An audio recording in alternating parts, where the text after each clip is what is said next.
Alright, jumping right in, this is how you make your box shorter. Bouncing around on the inside, so to fix that, we're going to make a slice in each corner. And we're using the package contents as a reference point. Always cut away from yourself, folks. And then we'll use the item to form a crease straight across, connecting the slices from left to right. And there you have it. Fold the flaps over. You can trim whatever you don't need to make your box lighter. If you choose to keep it, just make sure your sides are taped down and you're good to go.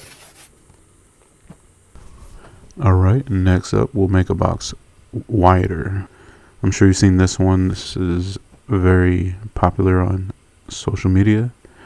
What we'll do in this video is we'll use the folded flaps as a reference point to slice it right in the middle instead of measuring it. Since the box was already folded and taped at the bottom, we're going to cut that. And then we'll go ahead and use those as our point to fold the flaps over on the bottom, tape it shut. You may or may not want to add more tape in this, but I'm just showing you how it's done.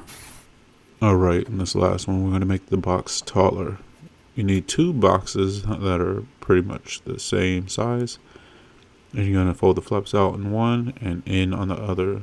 And then you'll stack the boxes where the inside flaps go into the opposite box and the reverse for the outside flaps.